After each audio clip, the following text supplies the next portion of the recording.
Whenever conflict emerges, our emotions often get the better of us. But when we learn to take time up front and do some reflecting, we can form a healthy assessment of the conflict and know how to address it in the best way possible. The first step in assessing the conflict is to find the root of the conflict. Let's discuss 4 of the most common reasons or roots for the conflict in the workplace. 1 is personality differences. The workplace brings together a wide array of personalities. Building awareness of personality differences is an important first step on the road to valuing and leveraging those differences. Tools such as Gallup Strengths Finder can be very beneficial in learning about the differing strengths of your coworkers. But we also need to keep in mind that differences in the workplace go way beyond personalities.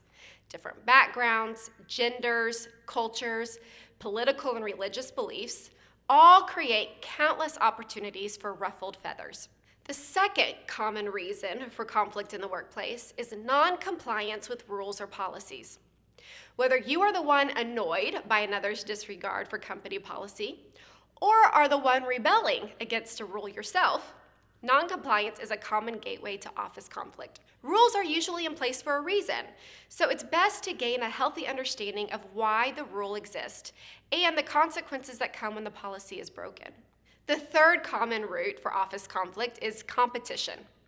Healthy competition is a good motivator, but sometimes it inspires anti-productive conflict. The best way to limit conflict in a highly competitive environment is to focus on competing with yourself rather than others, and to remember that one person's success is good for the team at large. And last but not least, the fourth common root for conflict is misunderstandings. Surprise, surprise. Conflict is often born out of a misunderstanding or misguided assumptions.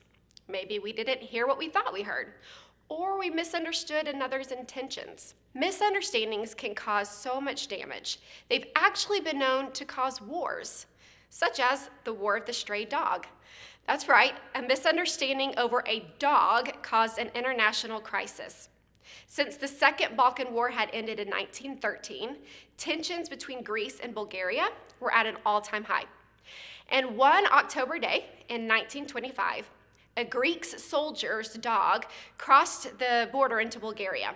The soldier did what any good dog owner would have done, and despite the countless people on the other side that wanted to kill him, he ran after the dog into Bulgarian territory. The soldier was shot, and instantly, the Greeks used this as an excuse to invade Bulgaria. The Greek army continued to occupy small villages, and they even planned to shell the city of Petric until the League of Nations stopped the attack. A ceasefire was eventually declared over the misunderstanding, but not before some 50 Bulgarian citizens had been killed. Moral of the story: never underestimate the power of a misunderstanding. The next time you find yourself in conflict with a teammate at work, reflect to see if the root of the conflict is connected to one of these 4 areas. Then it's time to move to the second step in assessing the conflict. This step is to practice some self-awareness. You can start by reflecting on the questions in this diagram. How does the current conflict make you feel? Is it different at home with family than it is at work or with friends? Acknowledging your feelings will help you determine the best way to manage the conflict. How do you instinctively or naturally respond to conflict? Is it in anger? Are you passive-aggressive? Do you retreat and look for a way out?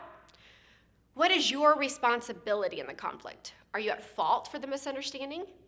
Even if it's difficult to admit, this may end the conflict. Be a part of the solution, not the problem. And what are your intended outcomes? To avoid this situation, accommodate the other party, reach a compromise, or come to a collaborative solution? Knowing the root cause of the conflict and taking time to practice self-awareness are 2 important steps to assessing the conflict at hand. Take time to pause and reflect on this thought. Think of a recent conflict you have had or were witness to. What did you believe was the root cause of the conflict and why?